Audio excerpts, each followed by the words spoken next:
আমি এখানে কিছু পাবদা মাছ নিয়ে নিয়েছি, দিয়ে দিচ্ছি পরিমাণ মতো একটু লবণ, একটু হলুদ আর একটু সর্ষের তেল। এটা দিয়ে মাছটাকে মাখিয়ে রেখে রাখবো কিছুক্ষণ। সর্ষের তেলটা দিলে এইসব মাছ একটু ফাটে, তো একটু কম ফাটে।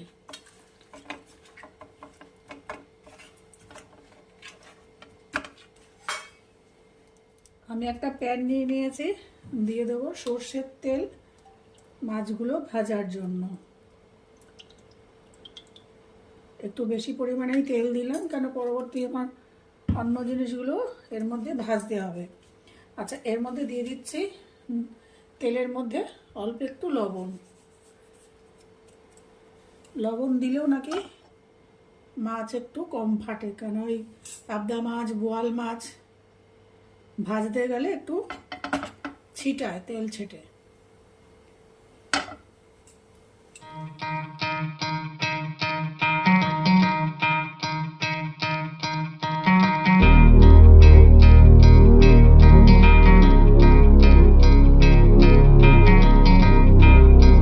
তেল গরম হয়ে গেছে, আমি গ্যাসের ফ্লেমটা কমিয়ে দিলাম, দিয়ে মাছগুলো ভাজতে দিয়ে দেবো।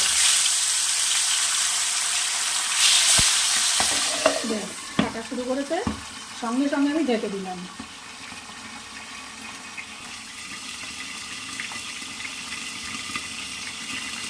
একটা পাশ হয়ে গেছে, আমি এবার খুব আলতো করে আরেকটা পাশ উল্টে দেবো। এইভাবে আপনারা এই মাছগুলো ভাজবেন, তাহলে কোনো অসুবিধা হবে না। এভাবে আমি সব কটা মাছ ভেজে নিয়ে আবার ফিরে আসছি। মাছগুলো দু পিঠ খুব ভাজা হয়ে গেছে ভালো করে, আমি এবার এটাকে তুলে রাখবো।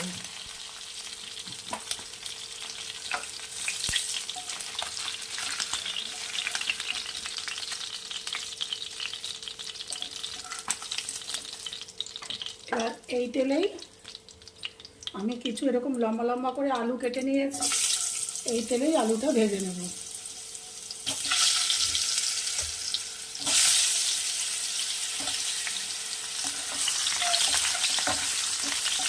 এটা একটু হালকা লাল করে ভেজে নেব। আলুটা এখানে ভাজা হয়ে গেছে, আমি এবার আলুটাকে তুলে নেব। এর থেকে বেশি কড়া করে ভাজার দরকার নেই। আচ্ছা, এবার এই তেলেই আমি বড়ি ভেজে নেব।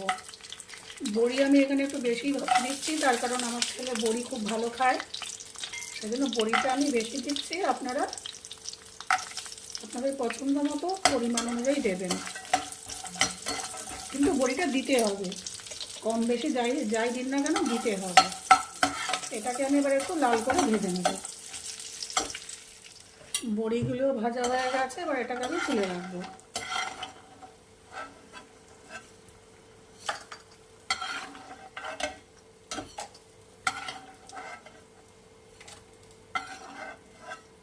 দেখুন কতটা তেল দিয়েছিলাম, এখন যা তেল আছে আমি আর এক্সট্রা তেল দেবো না, যা রান্না হবে এই বাদ বাকি এই তেলেই রান্না হবে।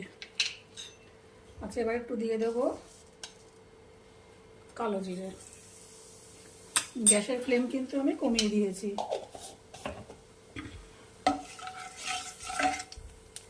কালো জিরে, এবারে দেব জিরে বাটা,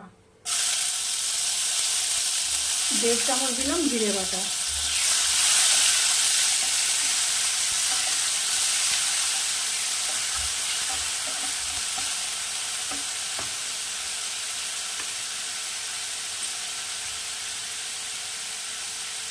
এবারে দেব কাঁচা লঙ্কা বাটা।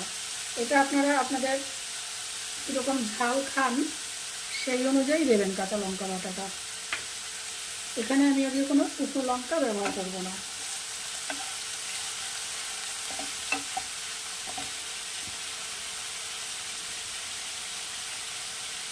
দিয়ে দেব হলুদ,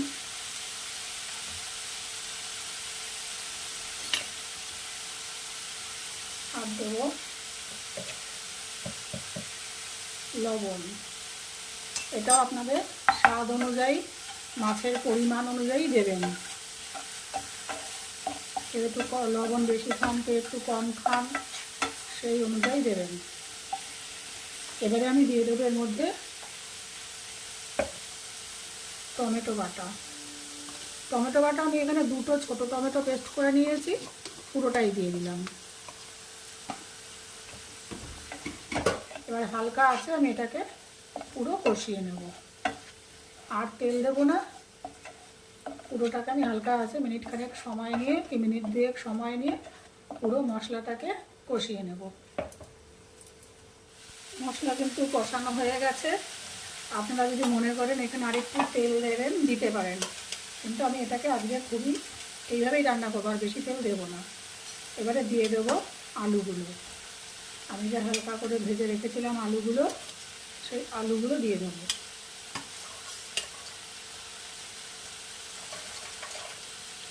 মাছ আলু আর সাথে একই থালার মধ্যে রেখেছি।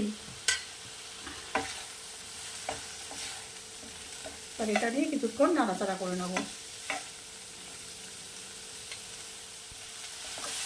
আলুগুলো ভালো করে মশলার সাথে ভেজে নেওয়ার পর, ভালো করে কষিয়ে নেওয়ার পর দিয়ে দেবো এখানে জল। আপনারা যতটা ঝোল খেতে চাইবেন সেই অনুযায়ী জল রাখবেন, মানে জল দেবেন এখানে ঝোলে সেই পরিমাণে জলটা রাখবেন বা দেবেন।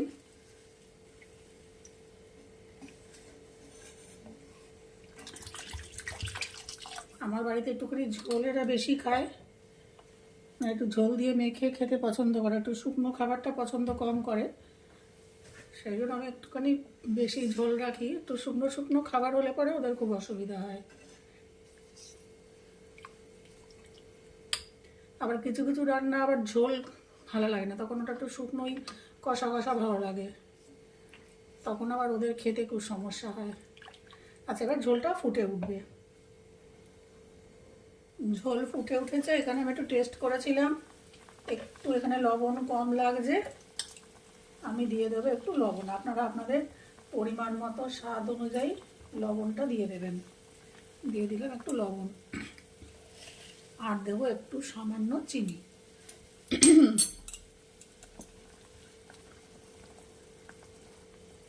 এইবারে আমি এর মধ্যে দিয়ে দেবো ভেজে রাখা বড়িগুলো। গ্যাসের ফ্লেমটা একটু কমিয়ে নেব।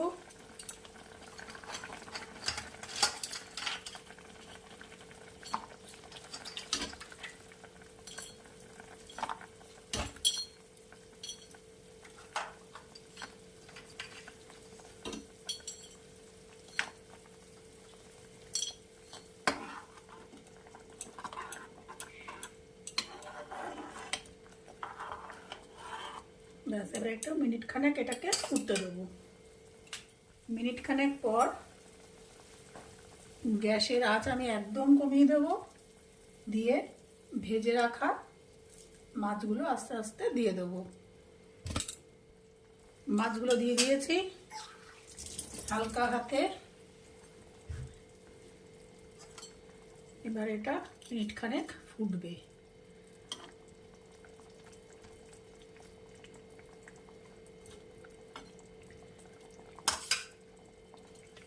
এবারে নামানোর আগে আমি দিয়ে দেবো কিছু ধনেপাতা কুচি,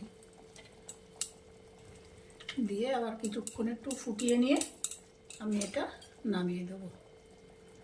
নামিয়ে সার্ভ করব। ব্যাস, গ্যাসের আঁচটা একটু বাড়িয়ে দেই। একবার এভাবে পাবদা মাছটা রান্না করে অবশ্যই খেয়ে দেখবেন, খুব দুর্দান্ত লাগে।